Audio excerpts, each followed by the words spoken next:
नमस्कार। सेहत से जुड़े हमारे खास कार्यक्रम हेल्थ गुरु में स्वागत है आप सभी का। मैं हूं आपके साथ ज्योति सिंह।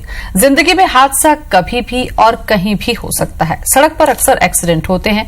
लोगों की तबीयत बीच रास्ते कई बार खराब हो जाती है तो कई बार जान से हाथ धोने की नौबत तक आ जाती है। इसलिए जिंदगी का मोल इमरजेंसी के हालात समझाते हैं। किसी हादसे, एक्सीडेंट या अचानक दौरा पड़ जाने जैसे हालात में ये और ज्यादा जानलेवा बन जाता है। इस वक्त जरूरत होती है कैसे साथी की तरह हाथ बढ़ाकर मदद करने वाले की। इसलिए आज हम बात करेंगे गोल्डन आवर ऑफ इमरजेंसी के बारे में, यानी कि इमरजेंसी के दौरान का 1 घंटा कैसे आपके जीवन में आए इस संकट को टाल सकता है और आपको मृत्यु के मुंह से बाहर तक निकाल सकता है। तो जब इमरजेंसी जैसे हालात कभी भी कहीं भी हो सकते हैं, चाहे इमरजेंसी अटैक, हार्ट अटैक हो, चाहे इमरजेंसी में एक्सीडेंट होने की बात हो, चाहे सांप के काटने की बात हो, चाहे मिर्गी के दौरा होने की बात हो, ये तमाम जो हालात किसी व्यक्ति के जीवन में आते हैं उसे ही हम कहते हैं इमरजेंसी। और ऐसे वक्त में इमरजेंसी के दौरान क्या प्राथमिक उपचार देना चाहिए, इस पर आज हम चर्चा करेंगे।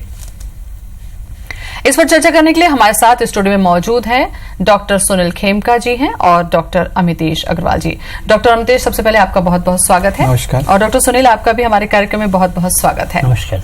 और इस वक्त जो कार्यक्रम हमारा दर्शक देख रहे हैं और वो जानना चाहते हैं कि आपातकाल जैसी स्थिति अगर किसी व्यक्ति के जीवन में आती है तो उसे क्या करना चाहिए, तो आप हमें कॉल कर लीजिए। हमारा नंबर है 400877। रायपुर से बाहर के दर्शकों को हर दिन की तरह रायपुर का कोड हम बता दें 0771।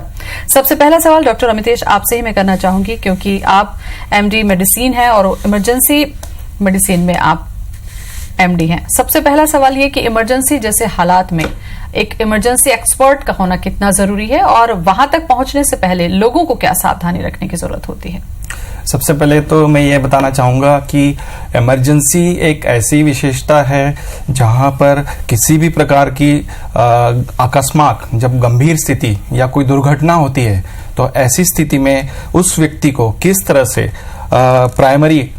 प्राइमरी ट्रीटमेंट या प्राथमिक उपचार करके सही या सुचारू रूप से उसका प्राथमिक उपचार करके किस तरह से उसे हॉस्पिटल पहुंचाना चाहिए, ताकि उसका जो समय है, कम से कम जो उसकी हानि हुई है उस हानि को और ज्यादा निश्चित रूप से न बढ़ने दिया जा सके और जिसको कि पूर्ण रूप से उस हानि को वापस रिकवर किया जा सके, इसी को हम इमरजेंसी मेडिसिन कहते हैं। तो ये लोगों के लिए जानना बहुत जरूरी है कि किस तरह से हमको प्राथमिक उपचार और जरूरत पड़ने पे सीपीआर करके, जिसको हम लोग कहते हैं कार्डियोपल्मोनरी रिससिटेशन, ये एक हर व्यक्ति को, चाहे वो मेडिकल वाला हो, चाहे वो नॉन मेडिकल हो, चाहे पैरामेडिक हो या बाय स्टैंडर उसका मित्र हो, परिवार वाला हो, किस तरह से उसको प्राथमिक उपचार फर्स्ट एड सीपीआर करके उस व्यक्ति को सही या सुचारू रूप से अस्पताल पहुंचा के उसकी जान को बचाने में मदद कर सकते हैं। बिल्कुल। और इस गोल्डन आवर पर लगातार हम चर्चा करेंगे क्योंकि बहुत कीमती ये पल होते हैं। डॉक्टर अमितेश, डॉक्टर सुनील, आपसे मैं जानना चाहूंगी, इमरजेंसी मेडिसिन की जब हम बात करते हैं तो दूसरी तरफ क्रिटिकल केयर की भी बात करते हैं। इन दोनों में क्या अंतर क्या है, क्योंकि दोनों ही इमरजेंसी की बात हमें बता रहा है, तो भेद कहां पर है इसमें? जी, इमरजेंसी केयर और क्रिटिकल केयर आपस में मिले हुए हैं। जो क्रिटिकल केयर का इनिशियल पार्ट रहता है, जो फर्स्ट हैंड मैनेजमेंट रहता है, that is called emergency management.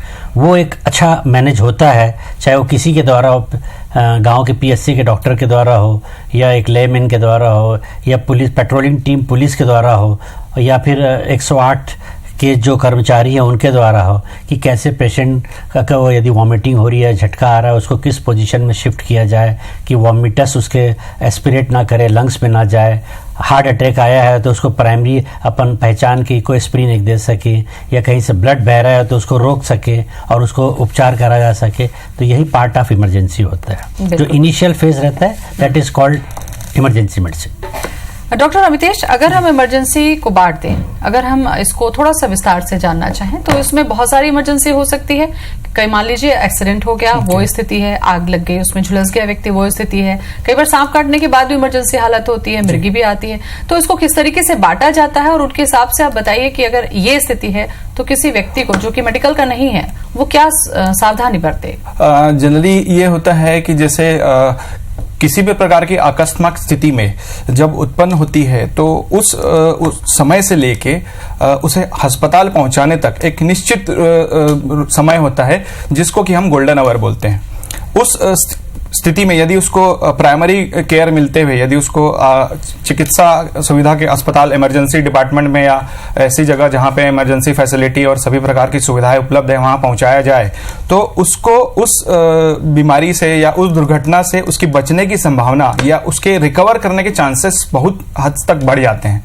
ऐसी स्थिति में अलग अलग, जैसे मैं आपको बताना चाहूंगा, हार्ट अटैक में यदि किसी को शुरुआत होती है तो उससे लेके 6 घंटे तक यदि हॉस्पिटल वो पहुंच जाता है तो उसको कुछ महत्वपूर्ण दवाई, जिसको हम क्लॉट बस्टर दवाई कहते हैं, उस मेडिसिन को देके उसके क्लॉट को गला के उसके हार्ट अटैक को और हार्ट के काम करने को पूर्ण रूप से ठीक किया जा सकता है, ये संभावना होती है। उसी तरह लकवा, जिसको हम स्ट्रोक कहते हैं, उसमें हमारे पास 3.5 से 4.5 घंटे का समय होता है। उस समय में यदि वो उस व्यक्ति को प्राइमरी केयर देते हुए हॉस्पिटल पहुंचाया जाए जहां पे इसकी सुविधा है, जहां पे उस दवाई को दे के, तो उसको भी लकवा होने से बचाया जा सकता है। उसी प्रकार दुर्घटना में भी हेड इंजुरी है, स्पाइन इंजुरी है और अलग अलग प्रकार के पॉलीट्रॉमा, वास्कुलर ट्रॉमा, यदि सही समय पे हॉस्पिटल पहुंचता है व्यक्ति तो उसके बचने की संभावना बढ़ जाती है। तो लोगों को यह जानना बहुत जरूरी है कि उस गोल्डन आवर की क्या अहमियत है, किस तरह से वो प्रोवाइड कर सके प्राथमिक उपचार और कितने जल्दी उसको पहुंचा सके और कितने सेफली पहुंचा सके।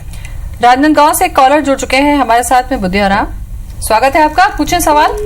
संपर्क लगता है टूट गया। डॉक्टर सुनील, अब आपसे मैं जानना चाहूंगी इसको, सवाल को, चर्चा को आगे हम बढ़ाएंगे। गोल्डन आवर की अहमियत डॉक्टर अमितेश ने भी बताई, लेकिन ऐसी स्थिति में प्राथमिक उपचार की जो अहमियत है वो कितनी बढ़ जाती है? क्योंकि एक जिक्र जो डॉक्टर अमितेश ने किया कि लकवा, जिसको सामान्य शब्दों में कहा जाता है, वो हमने देखा है कि अगर 2 से 4 घंटे के बीच वो डॉक्टर के पास पहुंच जाता है तो पूरी तरीके से ठीक भी हो जाता है। लेकिन जागरूकता की कहीं ना कहीं लोगों में कमी है। जागरूकता के लिहाज से आप जरूर कुछ ऐसी बातें बताइए जिससे घर पे ही रख के वक्त को जाया ना करें। यही एक सही समय है जो गोल्डन आवर की महत्ता को दिखाता है। नहीं, आप लकवा यदि किसी मरीज को हो गया है तो उस समय तो घर में रखने का सोचना भी नहीं है। उसको नियरेस्ट जो बड़ा हॉस्पिटल कोई भी हो, गवर्नमेंट का या प्राइवेट, आपको तुरंत वहाँ ले जाना है और उसको एक सीटी स्कैन करके उसको एंटी थ्रोम्बोटिक एजेंट देना पड़ता है। ये सब चीज़ घर में तो संभव ही नहीं मैनेज करना, तो उसको अतिशीघ्र जो है हॉस्पिटल पहुँचाना जरूरी है एज फार एज लकवा या स्ट्रोक इज कंसर्न। बिल्कुल। किन किन परिस्थितियों में आपको लगता है कि गोल्डन आवर की बहुत ज्यादा अहमियत होती है, डॉक्टर सुनील? जैसे हार्ट अटैक होता है या एक्सीडेंट के केसेस होते हैं, चेस्ट इंजरी होता है, एब्डोमेन इंजरी होती है, हाथ पैर कट जाते हैं मशीन में। अभी हमारे यहाँ एक पेशेंट आया था भिलाई से, उसको वहाँ से बहुत अच्छा एक डॉक्टर ने प्राइमरी पॉलीथीन में, उसका हाथ मशीन में कट के अलग हो गया था, 3 घंटे के अंदर भिलाई से हमारे यहाँ बराबर पॉलीथीन की थैली और उसके ऊपर आइस पैक करके रखा और आज उसका हाथ वेस्कुलर सर्जरी हो गई, टेंडन नर्व रिपेयर हो गया और जुड़ गया। अगर यही डिलेड हो जाता 6-6.5 घंटा तो उसकी वेस्कुलरिटी खत्म हो जाती और टिश्यू डेड हो जाते, फिर वो रिजल्ट नहीं आता। बिल्कुल, बहुत सही बात आपने बताई। विद एग्जांपल आपने बताया कि उसने केयर करके वहां तक पहुंचाया। कई बार लोग घबराहट में ये सब चीजें नहीं कर पाते और जो ठीक हो सकती बात वो भी बिगड़ जाती है। अगर हम बात करते हैं डॉक्टर अमितेश, चूंकि आप एमडी हैं इमरजेंसी मेडिसिन में, एक ही सवाल हो जाता है कि अपने देश में, खास करके अपने राज्य में अगर हम बात करते हैं, क्या स्थिति आप देखते हैं, क्या स्टेटस है इमरजेंसी मेडिसिन के लिहाज से? आज की डेट में हमारे स्टेट में जो इमरजेंसी मेडिसिन है ये अपने आप में एक सेपरेट स्पेशलिटी है। मेडिकल काउंसिल ऑफ इंडिया ने 2009 में इसको एक सेपरेट स्पेशलिटी के रिकॉग्नाइज किया है। बट आज 8 साल हो चुके हैं, लेकिन उसके बावजूद भी आज हमारे स्टेट में, आज हमारे कंट्री में इमरजेंसी मेडिसिन के जो विशेषज्ञ हैं, जिनको कि हम लोग इमरजेंसी फिजिशियंस कहते हैं, जो कि क्वालिफाइड प्रोफेशनल्स होते हैं और ट्रेंड होते हैं इमरजेंसी, किसी भी प्रकार की इमरजेंसी को हैंडल करने के लिए, उनकी बहुत कमी है। हमको ज़रूरत है इमरजेंसी मेडिसिन, इमरजेंसी केयर की अवेयरनेस लाने के लिए। इसके लिए society for emergency medicine India, जो कि 1999 में फॉर्म हुई थी, इमरजेंसी मेडिसिन के रिकॉग्नाइज होने से भी 10 साल पहले, वो इसके लिए सुचारू रूप से काम कर रही है। हमारा जो ये वर्कशॉप है, कॉन्फ्रेंस है, जो कि हम लोग कल कंडक्ट कर रहे हैं और परसों भी कंडक्ट कर रहे हैं, 22 तारीख को और 23 तारीख को, गोल्डन आवर्स ऑफ इमरजेंसी, उसमें हमारे national leader society for emergency medicine India के आ रहे हैं अपना कीमती समय निकालकर, और वो इसके ऊपर में अवेयरनेस और डॉक्टर्स को काफी ज्ञान की बातें इसमें लेक्चर्स देने वाले हैं। समय समय पर इस तरीके के जो वर्कशॉप है, जैसा कि कल और परसों 2 दिन में आप लोग ऑर्गेनाइज कर रहे हैं, डॉक्टर सुनील, कितना महत्वपूर्ण हो जाता है जब ऐसे स्टेट में या ऐसे देश में जहां पर इमरजेंसी के लिए लोग जागरूक भी नहीं है, मेडिसिन को लेकर भी जागरूक नहीं है, इस तरीके के वर्कशॉप बीच बीच में होते रहने चाहिए और लोगों से भी संपर्क मुझे लगता है कि बढ़ाना चाहिए। जी, आपका कहना बिल्कुल सही है।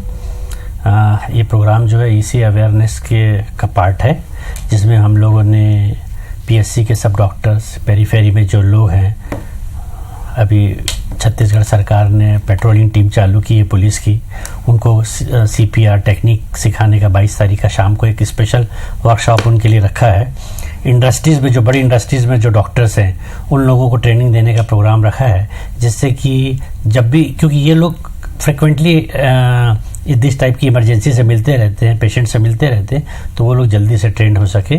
और ये जो विभिन्न प्रकार के हम लोग इलेक्ट्रॉनिक मीडिया या उसमें प्रोग्राम कर रहे हैं, उसमें भी ये है कि लोगों को, मेरा तो सरकार से ये कहना है कि इमरजेंसी मेडिसिन का एक सिलेबस 10वीं, 11वीं और 12वीं के छात्रों को बताना चाहिए।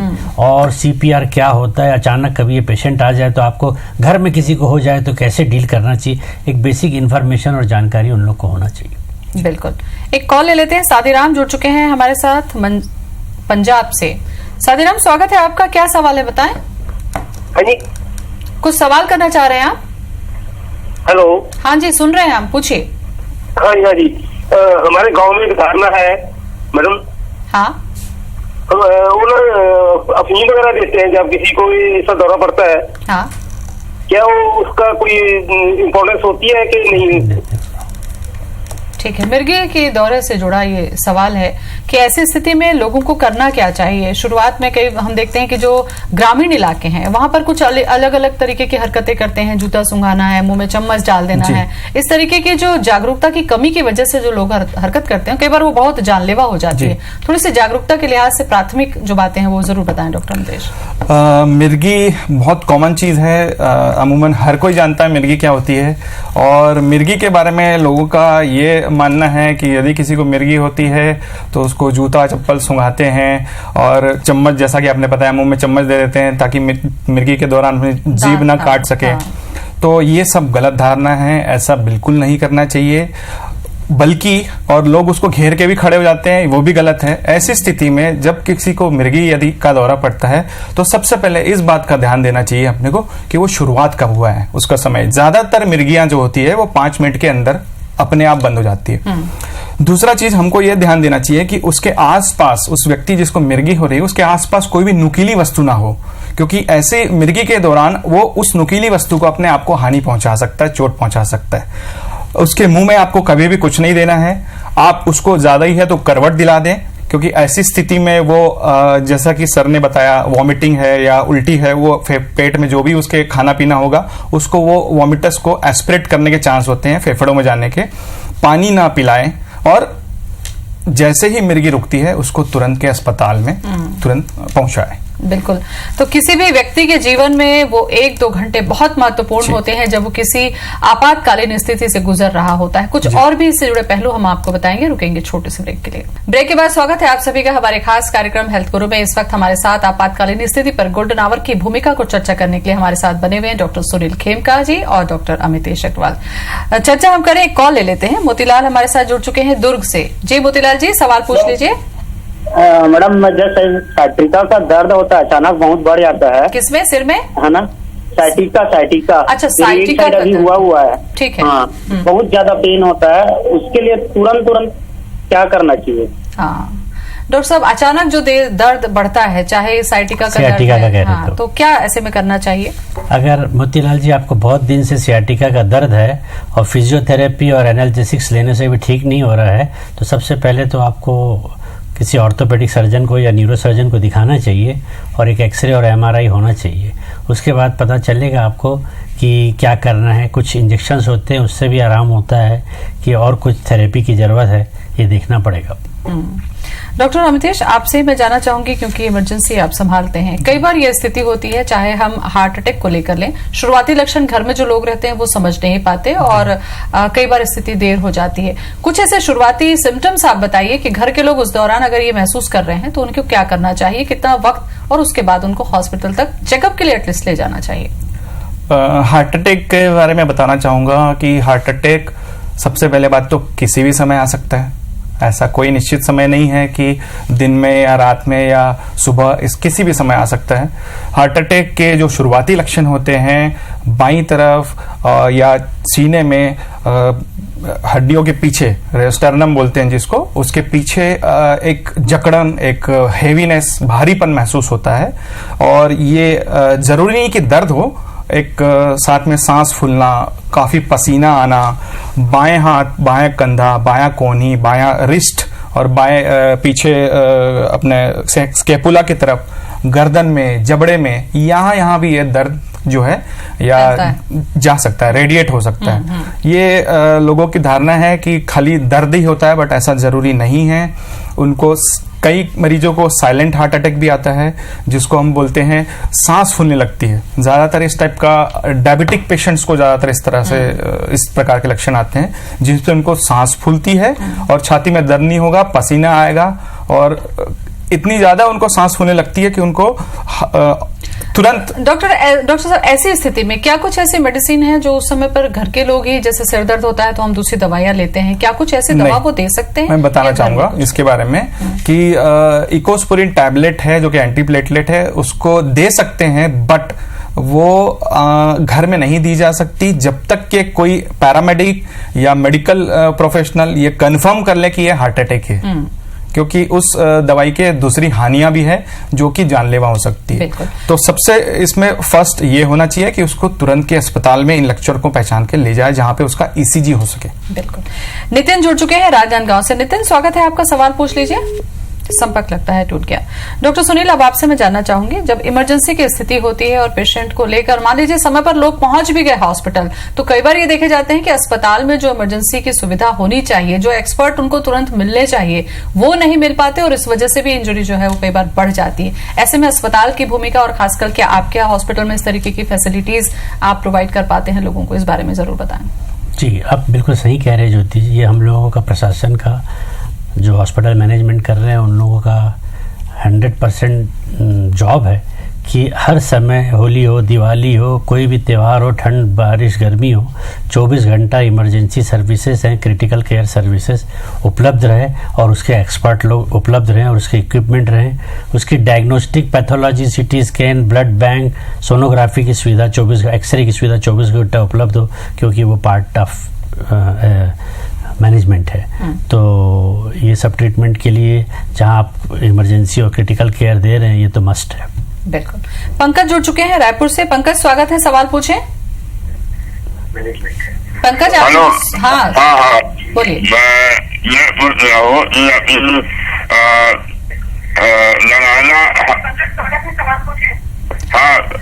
बोलिए, सवाल पूरा करिए। नारायणा हॉस्पिटल में जानते हैं। चलिए, आवाज आपकी स्पष्ट तौर पर हम सुन नहीं पा रहे हैं, कोशिश करेंगे कि आप दोबारा एक बार फिर से हमें कॉल करें। डॉक्टर अमितेश, अगर हम अभी तक हमने हार्ट को लेकर चर्चा की और दूसरी बीमारियों को लेकर चर्चा की, दूसरी स्थिति में आपसे जानना चाहूंगी कि मान लीजिए कई बार ये देखा जाता है कि एक्सीडेंट होने के बाद में शरीर बिल्कुल पूरी तरीके से स्वस्थ है और चोट कहीं पर नहीं दिख रही है, लेकिन फिर भी वो व्यक्ति जो है वो बड़ा अच्छा फील नहीं कर रहा है। ऐसी स्थिति में हमने ये भी देखा है कि बहुत ज्यादा कंडीशन खराब होने पर उसकी डेथ भी हो जाती है।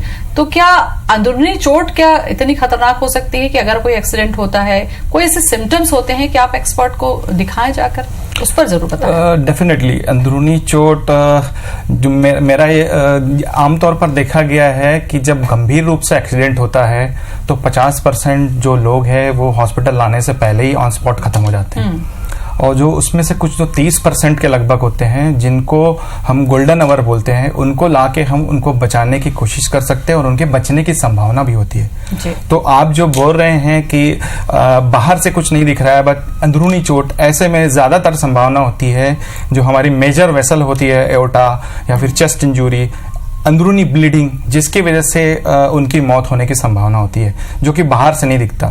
ऐसे स्थिति में बाहर के लक्षण है कि शरीर ठंडा पड़ना, सांस लेने में तकलीफ होना, शरीर सफेद पड़ने लगना, ये सिम्टम्स हैं कि उसको इंटरनल ब्लीडिंग हो रही है।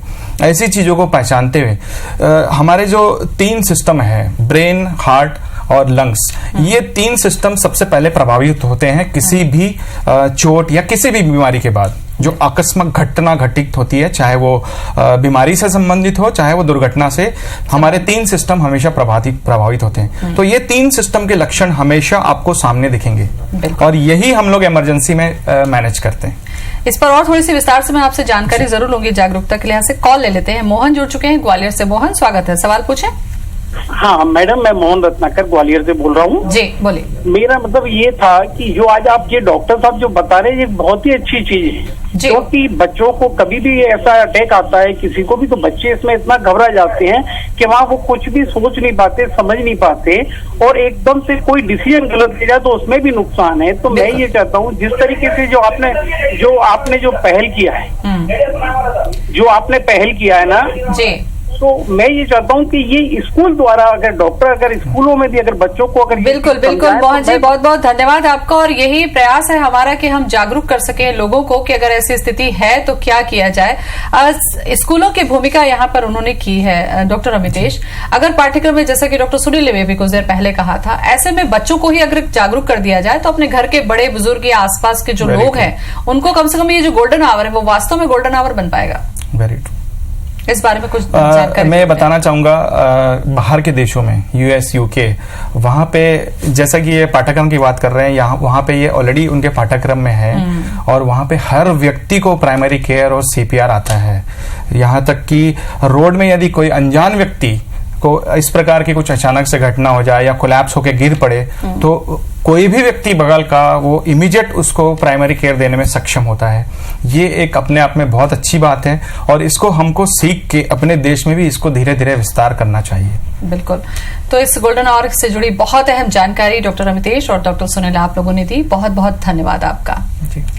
तो गोल्डन आवर सभी के लिए बेहद जरूरी है। अगर केवल घर के परिवार के सदस्य ही नहीं, अगर आपको लगता है कि कोई आसपास आपका परिचित, आपका दोस्त या अजनबी भी अगर इस समस्या से जूझ रहा है तो उसको कम से कम आप उठाकर अपनी जिम्मेदारी के लिहाज से हॉस्पिटल तक पहुंचाने की जहमत जरूर उठाएं, क्योंकि जिंदगी से बढ़कर कोई दूसरी चीज नहीं होती। फिलहाल इस कार्यक्रम में इतना ही। मुझे दें इजाजत। नमस्कार।